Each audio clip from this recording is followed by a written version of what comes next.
Existem histórias que atravessam o tempo não porque foram comprovadas, mas porque nunca puderam ser completamente explicadas.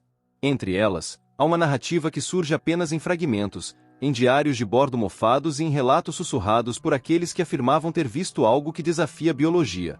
É a história de um ritual proibido, conhecido por poucos como a troca de cabeças. Um nome que carrega um significado inquietante: a tentativa desesperada de enganar a morte através da transferência da consciência. Se você gosta de mistérios que desafiam a lógica, deixe seu like e se inscreva, pois o que você está prestes a ouvir não é uma lenda comum. Muito antes da medicina moderna explicar as patologias, a humanidade interpretava a doença como um esvaziamento da alma.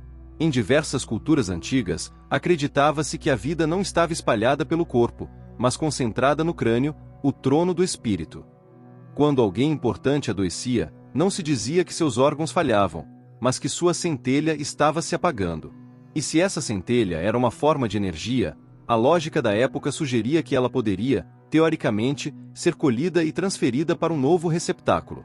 Essa ideia deu origem a práticas extremamente perigosas que beiram o pesadelo. Se uma pessoa estava morrendo, bastaria obter a vitalidade de outra para restaurá-la. Não como um simbolismo, mas como uma transmutação real. Em registros antropológicos obscuros, existem relatos de curandeiros que utilizavam partes do corpo humano em rituais de prolongamento. No entanto, nos cantos mais sombrios da tradição oral, surge algo mais extremo: a convicção de que a cabeça inteira era o único recipiente capaz de suportar a memória e a identidade de um ser. É nesse ponto que a lenda da troca de cabeças ganha contornos de horror. Segundo as narrativas, esse ritual era o último recurso de monarcas, tiranos ou patriarcas que se recusavam a aceitar o fim. Ele não era uma celebração, mas um ato clandestino, realizado em segredo absoluto sob a proteção de luas novas ou em cavernas profundas. Mesmo entre sociedades que aceitavam o misticismo, esse ritual era visto como uma abominação, pois exigia cruzar a fronteira final entre o homem e a natureza. O ritual exigia duas figuras centrais: o receptor, alguém poderoso e debilitado, e o doador, uma pessoa jovem, saudável e com força vital abundante. A escolha do doador nunca era aleatória. Em muitos relatos, buscava-se alguém com traços físicos semelhantes ou até mesmo laços de sangue, acreditando que isso facilitaria a aceitação da alma no novo corpo. Isso revela a faceta mais cruel do desespero humano: a disposição de sacrificar o futuro de um jovem para prolongar o passado de um velho. A fundamentação espiritual era baseada na ideia de que a cabeça é a chave de conexão entre o mundo físico e o invisível. Povos amazônicos e do Sudeste Asiático documentaram rituais de preservação de cabeças para capturar a sabedoria dos inimigos, mas a lenda da troca vai além. Ela sugere que, ao manipular os pontos de pressão e os centros nervosos na base do crânio, seria possível desacoplar o espírito do corpo moribundo e forçá-lo a habitar um sistema nervoso ainda vibrante. Um dos relatos mais perturbadores vem de um diário de um viajante do século XVIII na Europa Central. Ele descreve ter ouvido a confissão de um servo que afirmava ter presenciado o ritual em um castelo isolado. O servo dizia que o ambiente era saturado pelo cheiro de ervas narcóticas que paralisavam o corpo, enquanto o xamã murmurava cânticos em uma língua morta. As cabeças do doente e do jovem eram mantidas encostadas por horas, em um silêncio tão denso que se podia ouvir as batidas do coração de ambos se sincronizando. Embora não existam provas de uma troca cirúrgica bem-sucedida, a ideia de transferência de energia é consistente com crenças reais de roubo de alma. O medo de que alguém pudesse sugar a vida através do olhar ou do toque era onipresente em várias culturas. O ritual da troca de cabeça seria a manifestação máxima desse medo: o uso da força física e espiritual para literalmente usurpar a existência de outro, deixando para trás um corpo vazio e levando consigo a consciência para uma nova morada carnal. Outro relato curioso, datado do século XIX e atribuído a exploradores no Sudeste Asiático, menciona uma prática onde o enfermo bebia misturas que supostamente continham a essência cerebral de um doador. Esses registros mostram que a lógica da transferência não era apenas uma invenção de contadores de histórias, mas uma crença vivida por pessoas que tentavam, a todo custo, decifrar os mecanismos da consciência.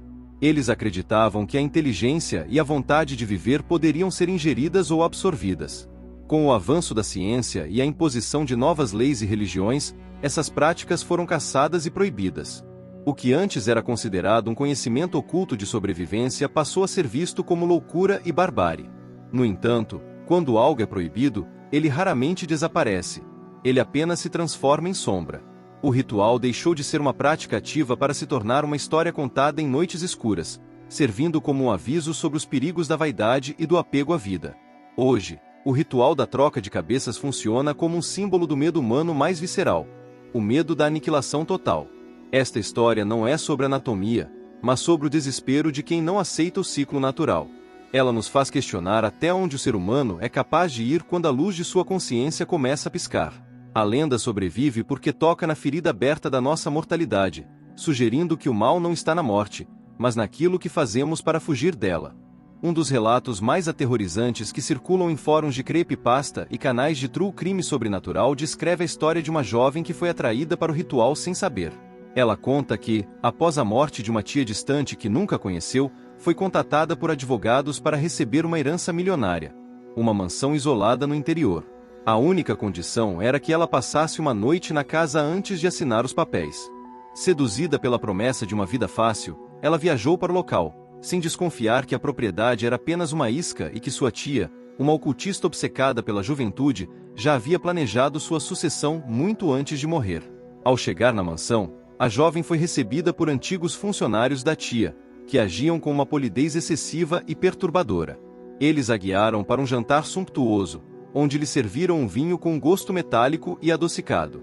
Sem que ela soubesse, a bebida estava batida com ervas narcóticas e substâncias ritualísticas destinadas a enfraquecer sua vontade e soltar os laços de sua alma. O relato descreve uma sensação crescente de euforia misturada com paralisia, onde seu corpo parou de responder, mas sua mente continuou tragicamente lúcida, registrando cada detalhe do horror que estava por vir. No meio da noite, ainda sob o efeito da droga, ela foi carregada para o porão da mansão. O ambiente, longe de ser um depósito, era um templo oculto, com o chão coberto por símbolos astrológicos e o ar pesado com cheiro de enxofre e velas de cera de abelha. No centro, sobre uma mesa de pedra, jazia o corpo preservado de sua tia, mantido em um estado de quase morte através de magia obscura. Foi ali, cercada pelos supostos funcionários, que agora vestiam túnicas negras, que ela compreendeu a verdadeira natureza da herança. Ela não herdaria fortuna, ela herdaria a idade e a consciência de uma mulher que se recusava a partir. O ritual começou com cânticos em uma língua que fazia seus ouvidos sangrarem. O xamã do grupo, um homem cujos olhos pareciam poços de escuridão, aproximou a cabeça da jovem da cabeça da tia morta. Ela descreve uma sensação devastadora de rasgo na base do crânio, como se uma mão invisível estivesse tentando arrancar suas memórias e substituí-las por outras.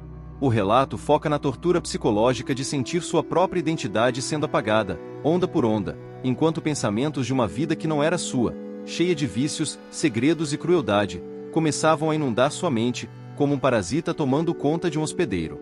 O relato termina de forma ambígua e perturbadora. A jovem diz que o ritual foi interrompido por um barulho externo, talvez a polícia ou vizinhos curiosos, fazendo com que os ocultistas fugissem. Ela acordou dias depois no hospital, com cicatrizes inexplicáveis ao redor do pescoço e uma amnésia parcial. No entanto, o verdadeiro horror é o que ela não conta. Ela diz que desde então, não suporta olhar para o próprio reflexo no espelho, pois jura que por uma fração de segundo, vê os olhos gélidos e vitoriosos de sua tia olhando de volta para ela. A dúvida permanece. Quem, afinal, sobreviveu àquela noite? O aspecto mais inquietante não é o procedimento em si, mas a mudança psicológica que ele implica. Imagine olhar para outro ser humano e não ver uma vida independente, mas um estoque de tempo que você pode roubar. Isso revela uma faceta sombria da psique humana. Em condições de medo extremo, a moralidade se torna flexível e o outro deixa de ser uma pessoa para se tornar uma ferramenta. É a objetificação máxima da vida em nome do ego. Olhamos para esses relatos antigos com um senso de superioridade lógica, confiando em nossa medicina moderna. Contudo, é fascinante notar como essa lenda ecoa em debates contemporâneos sobre transplante de cérebro ou transferência de consciência para computadores. O desejo de trocar o invólucro velho por um novo permanece o mesmo. Apenas mudamos as pedras e orações por silício e algoritmos. O homem de 1000 anos atrás e o cientista futurista buscam a mesma porta de saída. Talvez o ritual nunca tenha ocorrido exatamente como as lendas descrevem. Pode ser uma metáfora para a influência que os mais velhos exercem sobre os mais jovens, consumindo suas vidas e energias para manter tradições antigas. Mas, independentemente da veracidade física, o impacto cultural é inegável. Ele representa a busca incessante por controle sobre o incontrolável e a fantasia de que a morte é apenas um erro técnico que pode ser corrigido com o sacrifício certo. Para encerrar, deixo uma pergunta para você refletir. Se existisse um método, por mais sombrio que fosse, capaz de garantir que sua consciência continuasse existindo em um novo corpo, você seria capaz de ignorar sua moral? Essa história nos ensina que o verdadeiro monstro não é a morte, mas o que nos tornamos ao tentar derrotá-la. Se esse mergulho no desconhecido fez sentido para você, deixe seu like, compartilhe e se inscreva. Até a próxima história, onde a realidade e o mito se encontram.